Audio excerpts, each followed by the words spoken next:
Hey everyone, and welcome to Get Celebritized. I'm your host, Aurea McGarry, and each and every week we are here to help you earn more so you can live more, live the big, vivacious, juicy life, like I always tell you, that is possible, so that you can also give back more to the people and causes that are the most special, important to you. And this week I'm bringing a very special friend who I met online several years ago during this pandemic on one of the audio apps, and we've gotten to meet in person.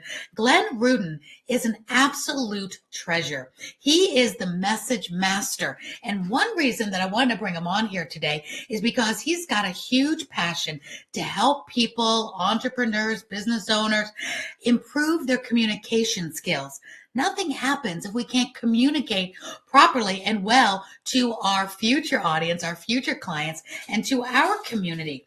Listen to this, though. Glenn is a master. He is a marketing consultant and coach for the last 30 years. He's a keynote speaker, and he has worked with some of the biggest companies in the world. Glenn learned the sales and marketing craft working for Fortune 500 companies like Revlon and Shiseido. Now, my mom used that. It's a wonderful high-end cosmetic company. He has also, through his career, has sold to the various largest companies in the world, including Walmart, Target, CVS, Walgreens, Disney, Universal, and the NBA, just to name a few. Let me bring up Glenn so you can meet him, and let's pick his brain. Come on up, Glenn. Get up here. Woo. Hey, hello there. It's great to be here with you, Aurea. Finally. I Thank you. know. Glenn, I'm just so glad you'd be here. You're always such a breath of fresh air when I see you, when I hear you on the audio apps and see your posts and your videos. You have a smile as big as the universe, and your compassion for people just shines right through. You can tell you love people so much and you love what you do. So tell the audience a little bit, first and foremost, who are you and what do you do right now, present day? Okay, so like everybody today in the world, I wear a few different hats, but the one that I think I'm here today to really represent to your community is a communications coach. That's probably the easiest way to say it. But when you say the word communications coach, I think sometimes people might get a little bit confused and think, does he work in radio? Does he work in television like Aurea does? And the answer is no. What I help people do is find their voice, find their message, and learn how to communicate it properly. So that right now is what I'm here to talk about. And I'm super passionate because I feel that 90% of the people I come in contact with struggle with this. And I love helping them because there's a great feeling that I get and they get when I'm able to walk them through what they need to do to become really good, maybe not excellent, but really good communicators themselves. So I'm thrilled to be here. Why not excellent? Shoot for the best. So let me ask you this. What is your ideal client going through right now? Like, if you could describe your ideal client, what are they feeling right now? Because communication is a big word as far as it could mean a lot of different things. So tell us about what they're not getting. What is that pain they're feeling? What are they suffering with? So we can help them out of this through your expertise in the next hour. Right. And it's a great question. And I'm going to put a summary on it and say overwhelm. There's so many different things that small business owners and entrepreneurs have to do. And there's so much that they've never been exposed to. Now, in my introduction, which you were kind enough to go through, you mentioned 30 plus years of working in business. Well, all that time, I'm picking up different skills, different skill sets on business strategy, business communication, copywriting, how to speak to people, how to speak to potential customers. And what I find when I come in touch, when I come in contact with most of the people I do, they are missing the boat on many, many, many of these skills. And yet they'll wonder, Aurea, why am I not doing better? Why am I not resonating with potential customers? And that's because, let's say on a scale of 100, maybe they're hitting 45. So they're missing 55% of what they need to. And that really becomes exponential. Because if you're not speaking in a way that resonates, that people hear, people stop listening, they stop referring people, and then we find ourselves looking around. Where are all the customers? They're there, They're Right. just not hearing you. You're speaking at a different frequency than they're hearing. It reminds me that a confused mind does nothing. And if your Absolutely. audience, even your friends, colleagues, they don't know what you do, they have no idea how to refer people to you. We've been down that road before. So let's start with the first part of this conversation, communication. Is it when you help your clients, is it the communication to communicate with potential clients, or is it the communication with their clients while they are your clients, or is it both? Well, it's a little bit of both, and the truth is, the communication really starts before you even have the chance to speak to a customer, before you even have a chance to address somebody. How are you showing up, Araya? Right? You come from the amazing world of television, and you know that there's just a proper dress code. There's a way that the individuals show up who do the broadcasts like you. Everybody in the industry, just like you, looks professional. They look ready to go. When the camera turns on, when the lights go on, they're already there. They're already ready. They're already present.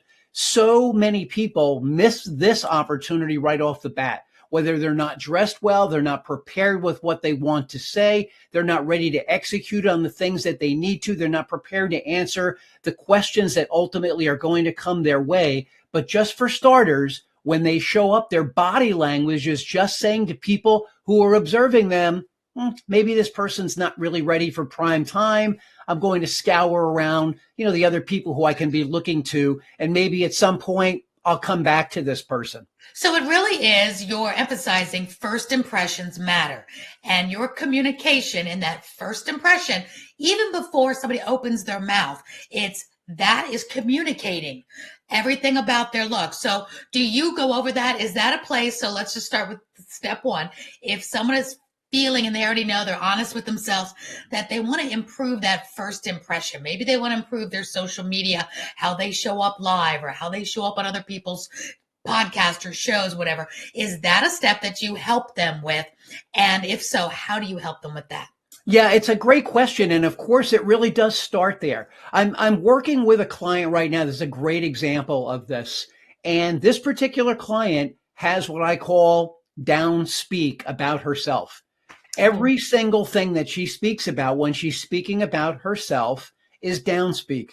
I don't do this really well, but people don't really perceive me as this, or I'm not really that good at this yet. And it's like, listen, the world will be cruel enough to you on its own. You don't need to add to the equation. You don't need to throw gasoline on the fire. So number one is feeling really good about who you are and appreciating how special you are, how important you are, how unique you are, and then understanding with all that, there are still certain parameters that we have to follow. We have to be dressed the part.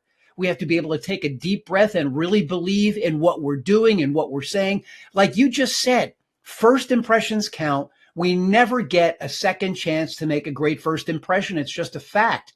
And so you've got to be ready for prime time. As soon as it's lights, camera, action, you're ready to go. You've got Exactly. And on that note, just what happened to me today was one of my friends on our Clubhouse app said she was looking for hope and inspiration and faith videos on YouTube. And one of my videos when I was hosting Atlanta Live came through, but from 2012.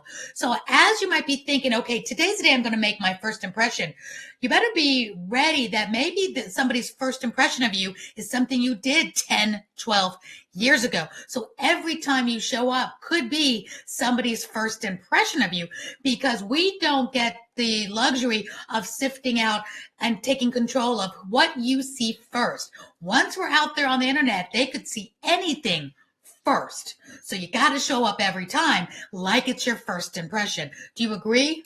Oh, I completely agree with you. And this goes to the second thing that I probably would be working with clients on, which would be being intentional about your personal brand. Your personal brand, the thing that people think about you once they've met you and you're no longer in their presence. You've gone to a meeting and you've done your elevator pitch and whatever networking you're doing. Now you say goodbye and you leave. What are the people who are in that room who just came in contact with you, or in the virtual world and you were in a Zoom room with 25 other people? What were they observing about you? What were they coming away with about you? What are they thinking about you? And so it's really important for you to go into all those meetings intentionally wanting to make the impression that you want people to be left with. And people forget this all the time. And the example you just gave is a great one, right? If you've got pictures of yourself, and this is especially true when I work with college students, right? If you've got pictures of yourself doing crazy partying things, I have nothing against somebody having a good time in school, but you have to realize that people are going to Google your name. They're going to see what comes up about you. And that is all going into the impression they have of you and the personal brand that you are putting out there for the world to perceive. So it's super important to be very intentional about that. And I've got exercises that I will do with people to help them start to understand how important that personal brand is, especially if you're an entrepreneur, especially if you are the spokesperson for your business. Absolutely. And, aren't you and I so glad there were not cell phones back in our day? So that's the one bad thing about everybody's got a cell phone now. Everybody's got a camera and you never know. So yeah, if you are going into business, you are in business school, be careful from day one. And we're talking high school, college, just be aware of your surroundings because at any moment something, and we know this, we're in cancel culture right now. At any moment you could get canceled. Even before you start, you could be canceled. So be very careful of what you say, what you do, just where you are, your presence. Can you let us know what a good example of and what a bad example of what you just said? When you leave the party, when you leave the networking event, what is an example of the best way people could be talking about you? And what's example what they could be saying, which wouldn't be good? Walk us through a little bit about a great scenario and a not a good scenario so they can know the difference of what they're doing at their next networking event. Beautiful. I love that. So for starters, we're just going to go ahead and say, listen, when you're showing up at a business event, you are dressed at a minimum in business casual. Leave the flip-flops home. Leave the sloppy t-shirts. If you're somebody who, 10 years ago went to a golf outing and you got a golf shirt that looks like you really should be using it literally to wash the car, that's not going to pass muster either. So remember, the first thing people are going to see is your physical presence. And whether we like that or not, more than half of us human beings jump to conclusions and make judgments on us based on our appearance. And that's before we even get to say hello. So that's number one.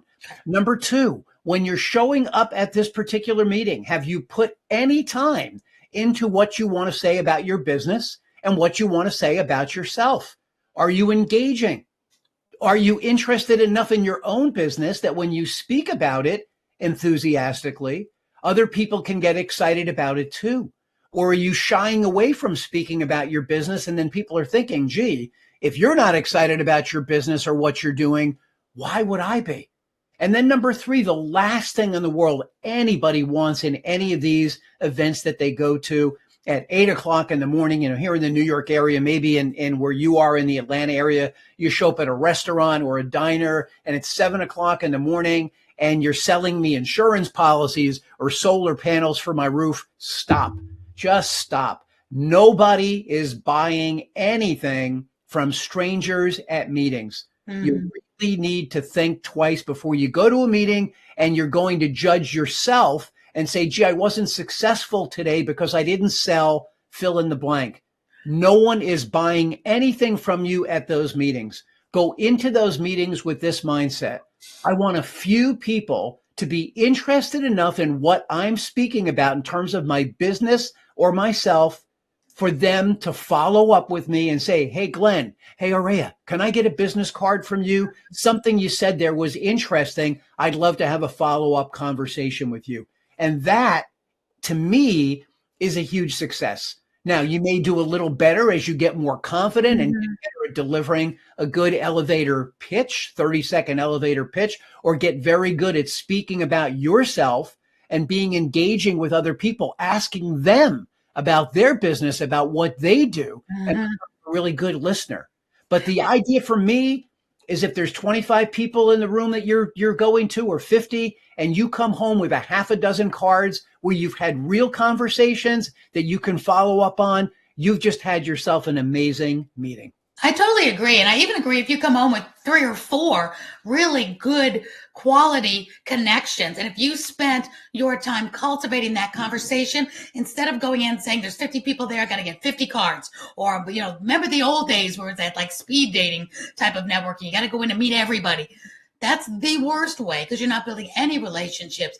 It's better to go around and if you have conversation and you click with somebody, like when you and I met, we clicked, we started talking, our smiles were contagious. We really resonated with each other. So we spent more time together than me looking around saying who else I need to meet. Because right now, this engagement, this friendship is more important than me meeting 5 more people in the next 30 minutes before the presentation starts or something.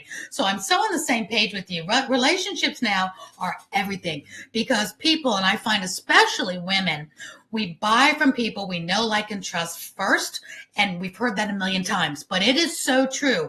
We will refer people that we like. We don't care so much if their accolades or their master's degrees or all that is in place perfectly. We like people and we don't like people. And we don't care how accoladed somebody is, all jacked up with accolades. If we don't like them or they're a pushy salesperson or we get the icky feeling, we're letting our friends know that too. So we don't just stay silent and not say anything. We are the best form of communication when it comes to women. We will tell our girlfriends who we like and we'll tell them who we don't like just as fast. So it is more important to go in and make relationships and take that time. Don't try to grab 15, 20 cards today. Get 1 or 2 good connections. If you go in with that, I think you're a great success. Yeah, I mean, a couple things I'll add on to that. Please. One of the keynotes that I do is called "Would You Do Business with You?" I love that. Yeah, and I'm literally asking people to consider that. If you were sitting on the other side of the table, if you were meeting yourself at a networking event, would you come away with the impression that says, I want to get further in touch. I want to connect further with this person? Because this is really, if you can't be honest with yourself about that, if you don't feel good about the endeavor that you're making there yourself, how is anybody else going to compensate for that for you? Super, super important. And Yeah. number two, most of us have a tendency to be very hard on ourselves. Oh, yeah. We think we're going to go to one of these networking meetings and come home with some big contract. Dial back your expectations, make them realistic. And just based on what you said a moment ago, 3 or 4 cards where you actually can remember the conversation, where you actually made a connection with somebody that's meaningful, so that when you get home, you sit down in your computer, and of course, you're going to follow up and send them an email or make a phone call if that's how they prefer to hear from you. And you can actually remember something that you discuss with them, as opposed to running around the room and grabbing as many cards as you can. And now you just have a bunch of strangers whose cards you have. That's And the you end up last throwing in them the away world, anyway. right? Absolutely. Right. And it goes back to, okay, so they're probably, maybe the people that are watching, somebody might be thinking, oh my gosh, that's going to take forever.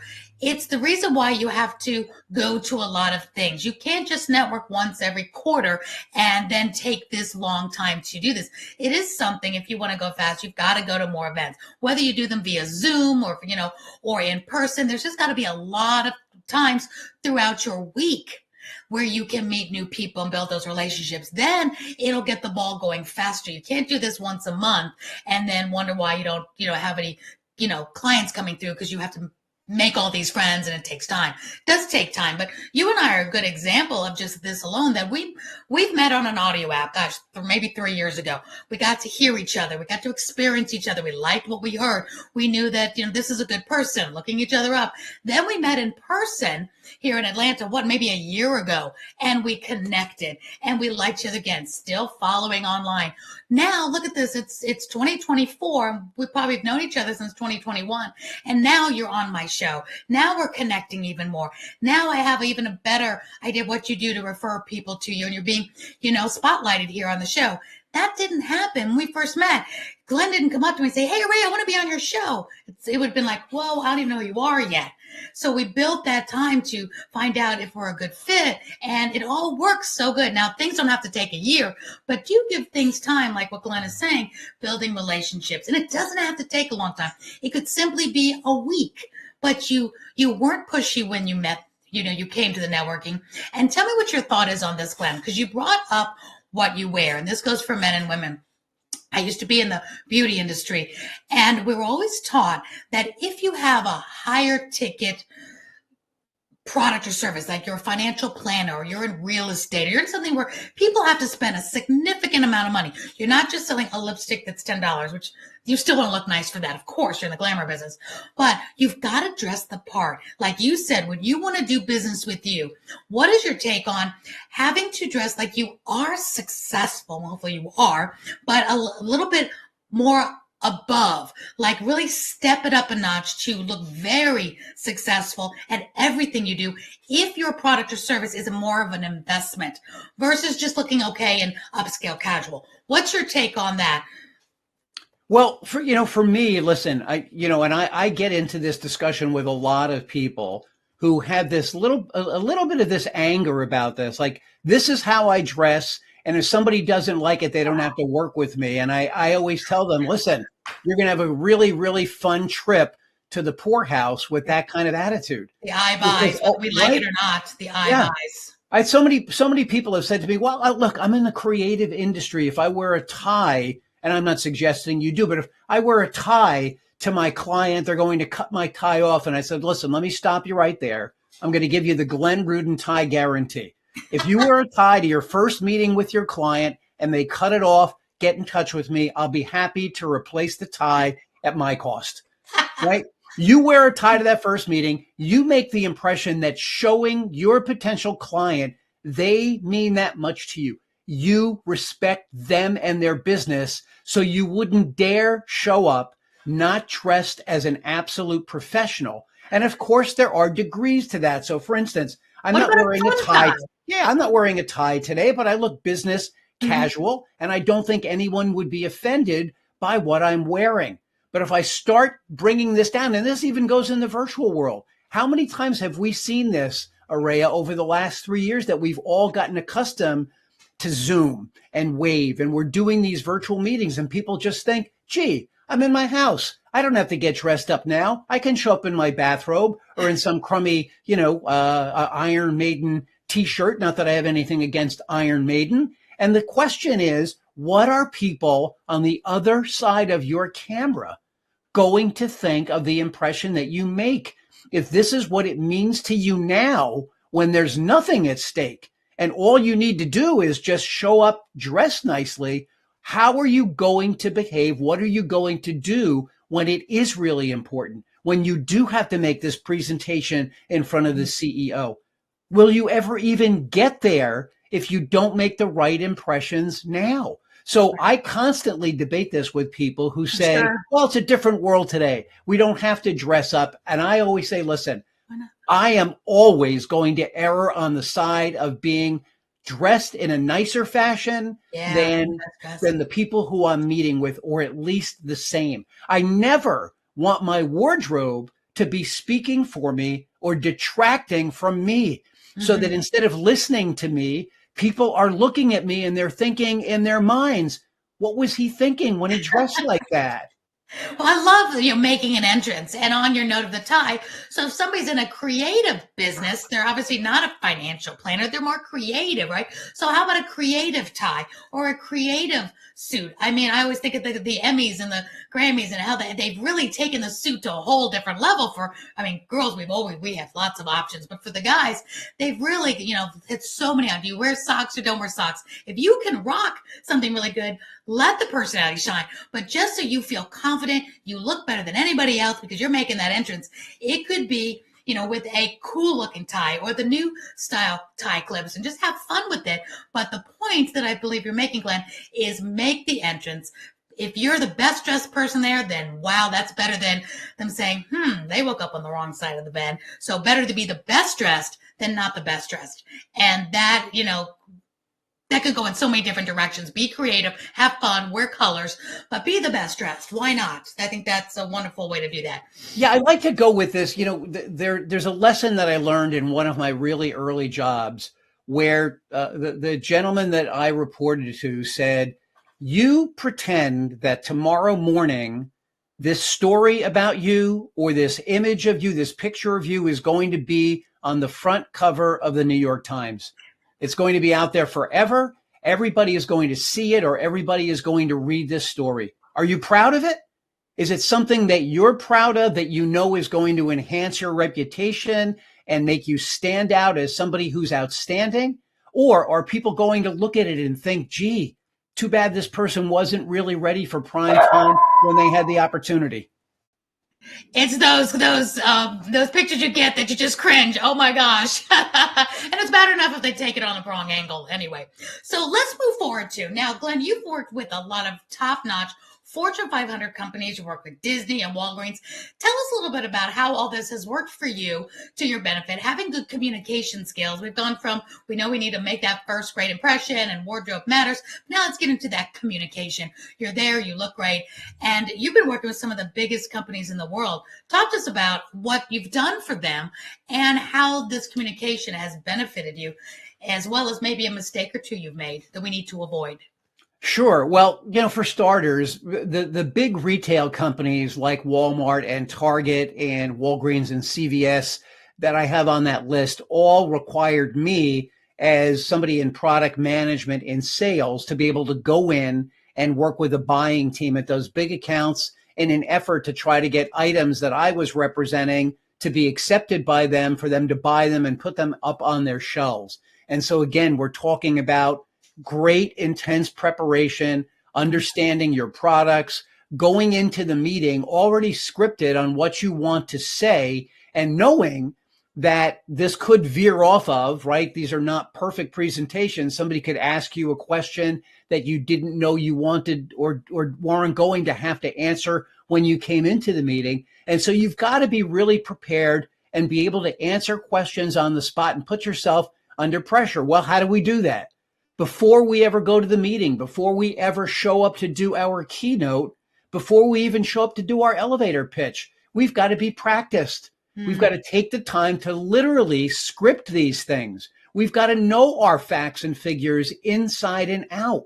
We've got to be able to impress upon somebody that we are in total control. Now, again, that doesn't mean that a buyer might not throw you a curveball that you're not really ready for. Yeah. And then that's when we really find out how good you are on your feet when you're really under fire, and how can you answer the question in a way that doesn't detract from your products, that doesn't detract from your presentation, and doesn't take away from the fact that you want the person on the other side of the table to truly believe in you and that you have everything under control when it comes to your products. Because if you don't, they start thinking, gee, if I make a commitment to this guy and he doesn't have his act together, what happens on shipment day if the product's not ready to go? Or what happens if it's labeled incorrectly or things like that? So ultimately, all of these things come down to intentional preparation.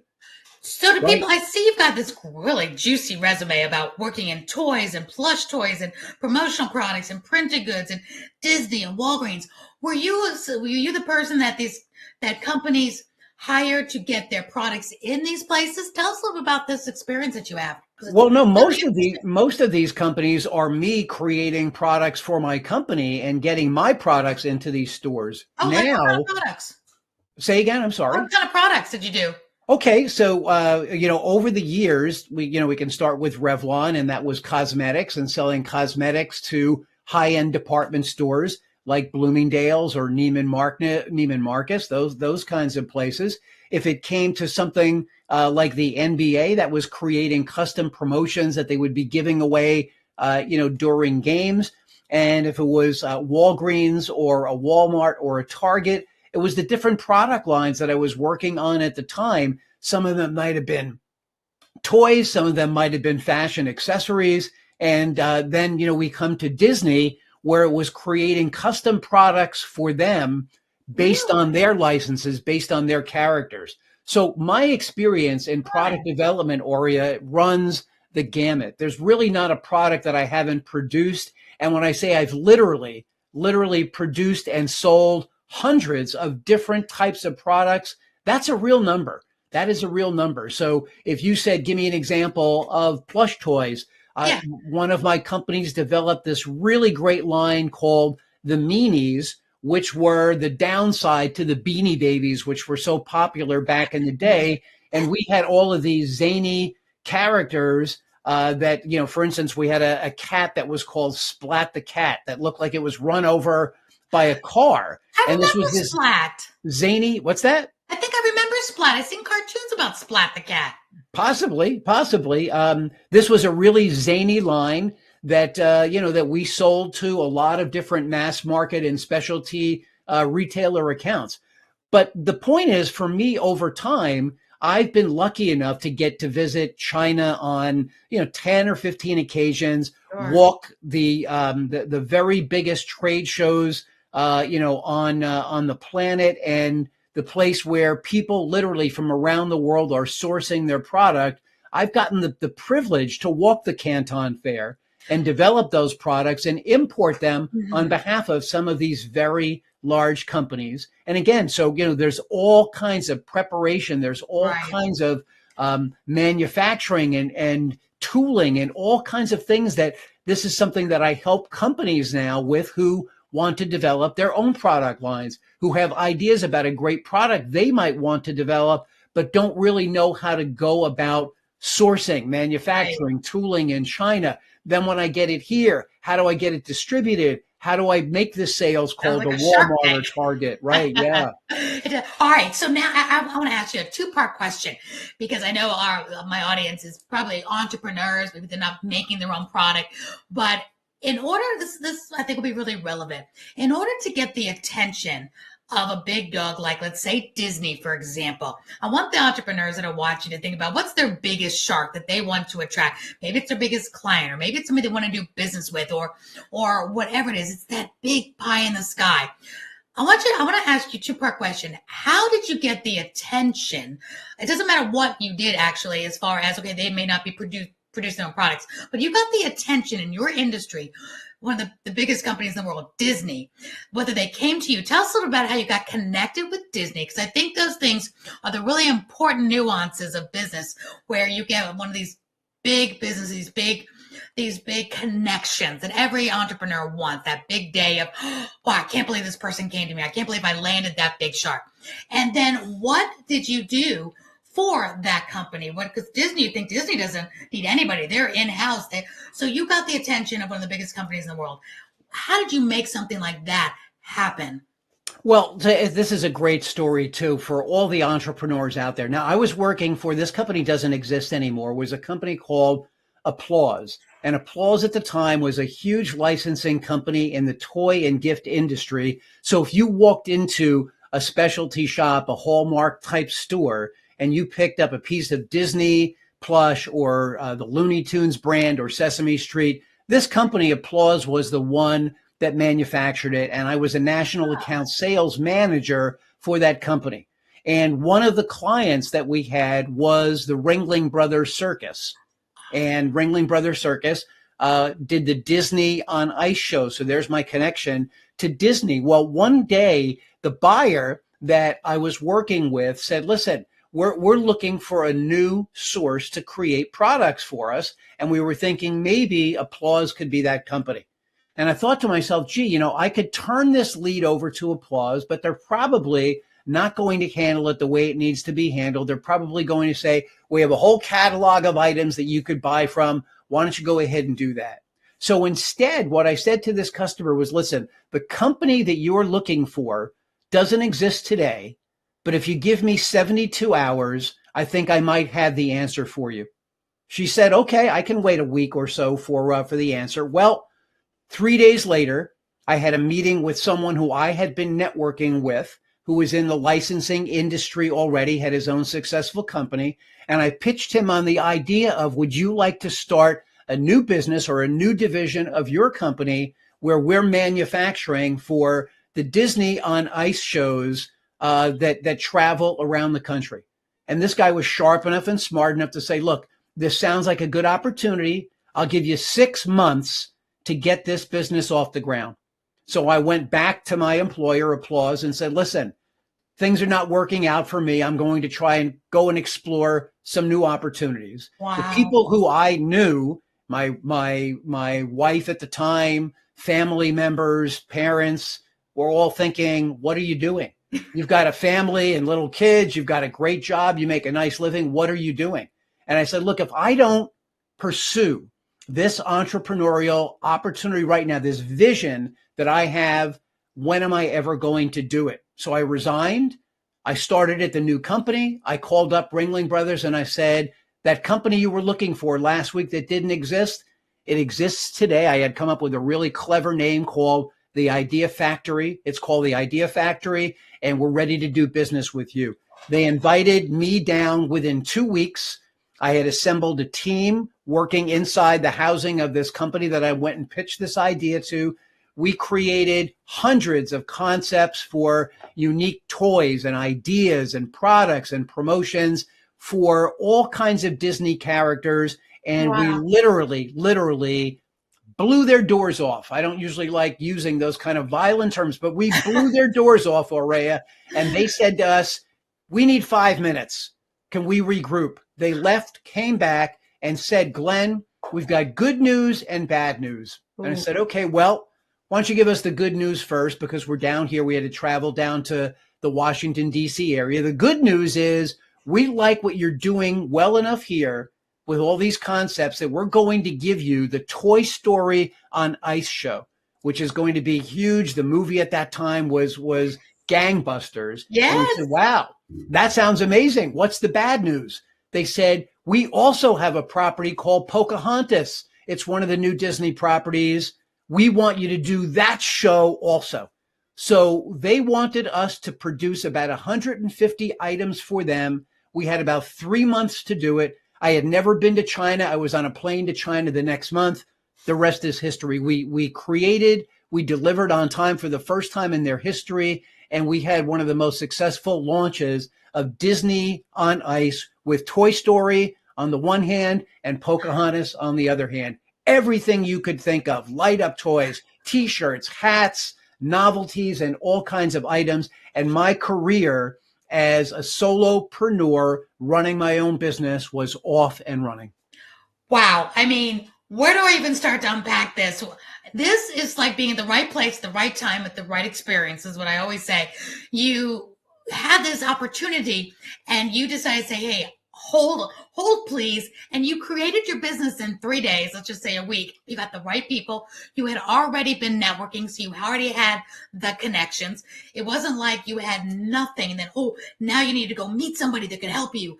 From all of your preparation, when that moment in time came, you had the resources, you had the experience, and you were able to say, hey, I don't have to give it over here. I can do my own.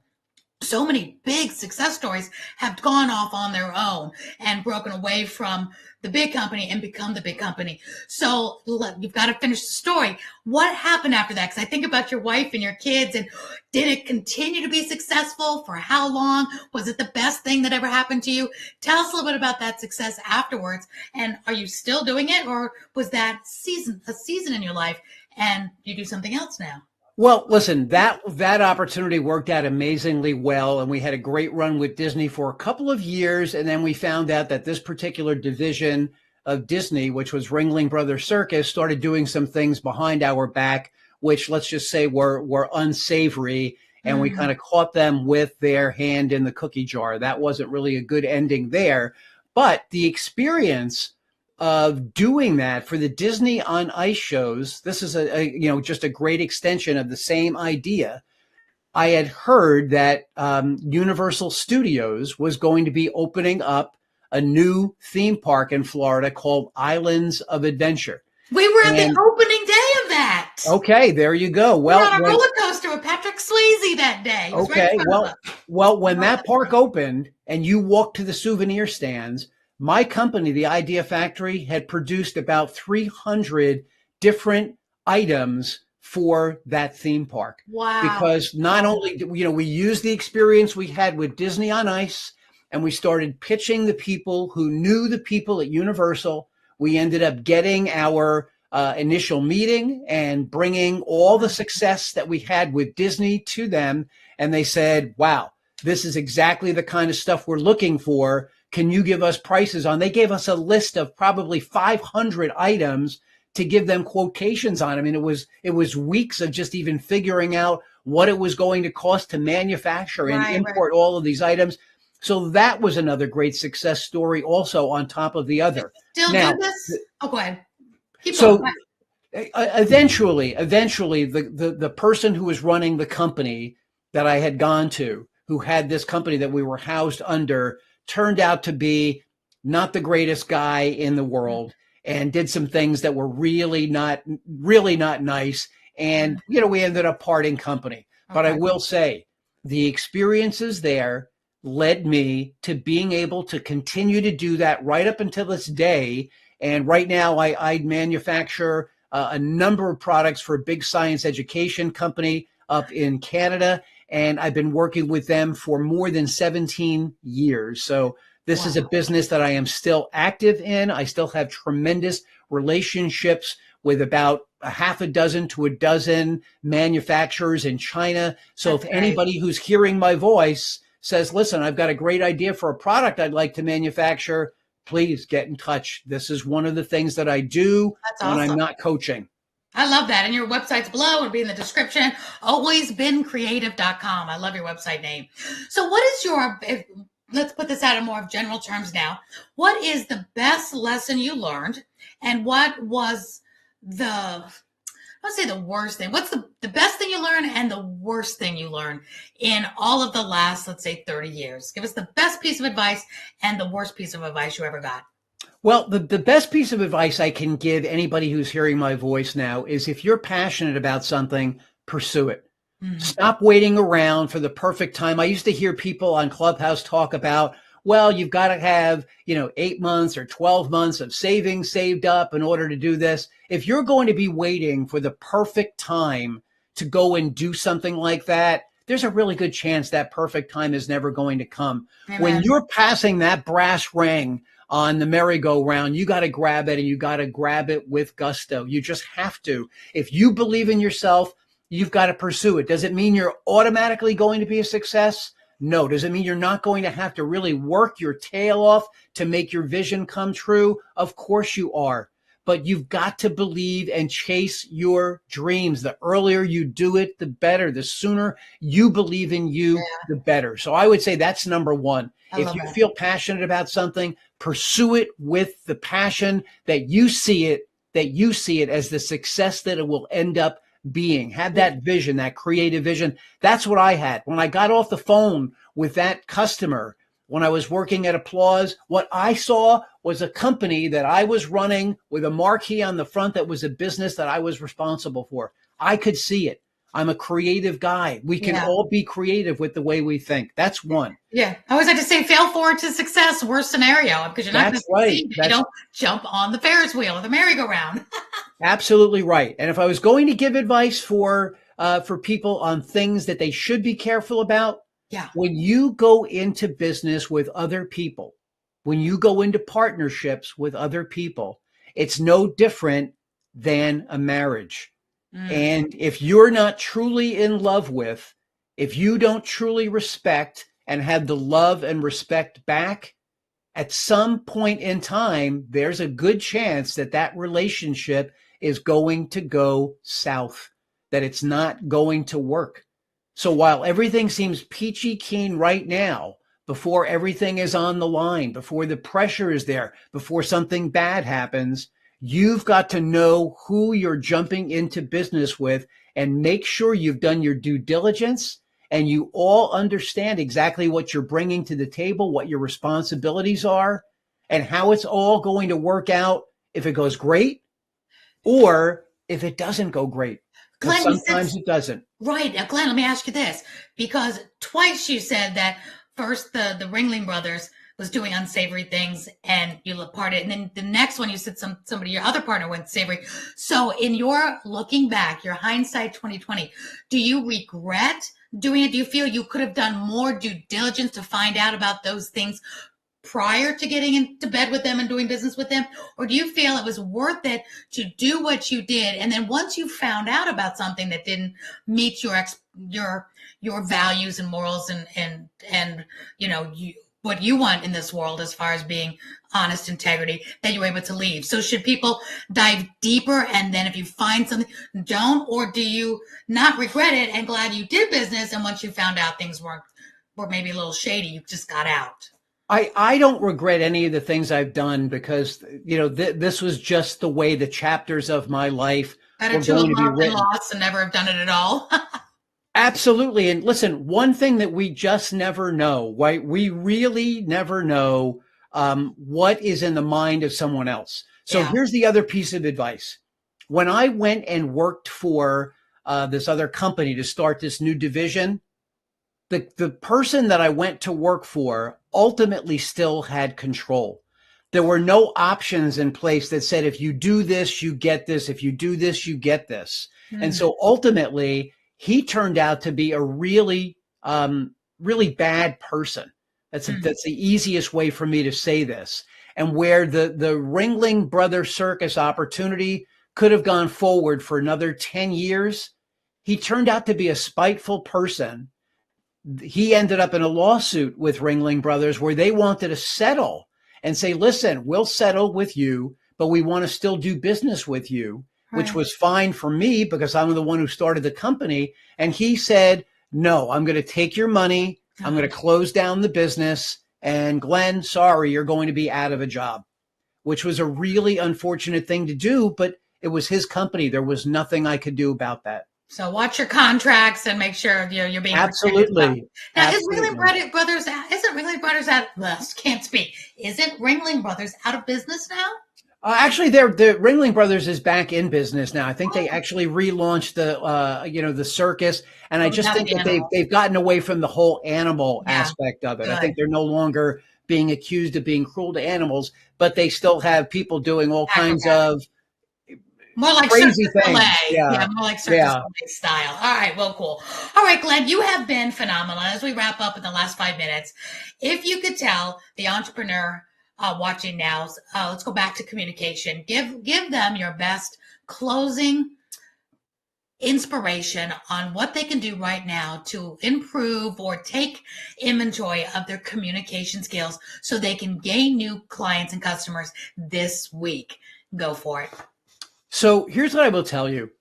All of this comes down to preparation. Now, if you've heard me, and I know you've heard me on a number of occasions, Aurea, 90% of the people that I come in contact with struggle with their message, their brand, their appearance, their public speaking, all of it, part of it, some of it, 90%. Now, if you're in that category, and there's a good chance that you are, there's some portion of what I just mentioned that's something that you struggle with. Whether you endeavor to reach out and get in touch with me or someone like Aurea, who's really good at communication skills as well, or anybody else out there in the world who's qualified to help you, you can improve. You can get better. You can do this, but it doesn't happen without you understanding this is something you need to do to make yourself better, to make yourself whole. But the point is, you have the ability to do it. You're amazing. Whoever you are out there who's hearing me, you've got this. You're an amazing person. You just have to take stock of yourself and all the different things that have brought you to where you are today, and understand that by taking all that and putting that all together, and then taking the time to be intentional and practicing, that you can be as good as anybody else out there communicating your thoughts and ideas. And if you do all that and you're still struggling, find somebody who can help you get over the finish line. We're not all great at everything. No. I'm not a finance person. When it comes time to doing my taxes, I find someone who's an expert in finance. If you're not great in communications, I am. I'd be happy to help you. I love that, Glenn. Yeah. I love that. And your website's right there. Always been creative. Is there a way for them to have a phone call with you if they go to your website? Oh, sure. Right on the landing page of my website, you can set up a free 30-minute call with me, and we will talk. And I promise it will be a life-changing call for you, because the call is not about me. It's all about listening to you, where you are, what you're doing, what your current status is, and then taking that and putting it through the filter of my 40 years of experience and giving you a list of, Here's a number of things that you can just do immediately, and Steps. that's all free. That's all free. If you decide you want to work with me after that, that's a whole different story. But take the time, book that 30-minute call. You will not be sorry. What I love about you, Glenn, is you really are not pushy at all. You really do care, and building relationships and friendships, is really what you do. And so I encourage people to just kind of get to know you more, take advantage of the call, because at no point in that are you any type of a pushy salesperson. If it's the right fit and they want to move on, it'll be a natural thing. It won't be a forced thing at all. So I absolutely love that, Glenn, because it's really important that we have, mentors and coaches. And if you ever meet a coach or a mentor that doesn't have coaches, run, because school is never out for the pro. And you just spoke from my playbook, Glenn, that none of us are Yoda. None of us have all the answers. And I always talk about being in the conga line of life, where there's always somebody ahead of us that we need to have our hands on their hips. And there's always somebody behind us that isn't quite as far up as we are that is taking our hips. So we're always in the middle of the journey to success. And there's never a time until I think we take our last breath that we're at the head of it. Because who wants to be at the head of it where you're feeling like, oh, I know it all. None of us know it all ever. And what you just mentioned during this time with us is you made it very clear. As long as you become aware that, oh, this is my weaker point, let me improve on this skill, then you're ahead of the game. It will be fixed, because first step is the awareness in anything that you do. So thank you, Glenn, for this. This has been wonderful. I've really enjoyed getting to know you more and hearing your stories. And there's hope out there for everyone. So Glenn, I hope people will call you and just take that next step, because we all can always improve our communication. Don't you agree? It's absolutely, and I have to say, Aurea, it's a pleasure to be on your show. I can see why you've won Emmys and all kinds of awards. You are a true pro at doing this, and it makes it a pleasure to be on a stage or on camera with you. So I really appreciate your taking the time to spend a few minutes with me and understand all that's going on up inside my noggin. Glenn, you're a treasure. Thank you so much. Alwaysbeencreative.com is his website. It's right below. It's in the description. Take a moment whenever you're watching this or hearing this in the podcast airwaves. You will not regret making Glenn Rudin one of your friends. Thank you, Glenn, so much for being here. Until next time on Get Celebritized, this is Aurea. It's helping you go out there and earn more, live more, and be able to give back more. Thank you. See you next time. Bye, Glenn.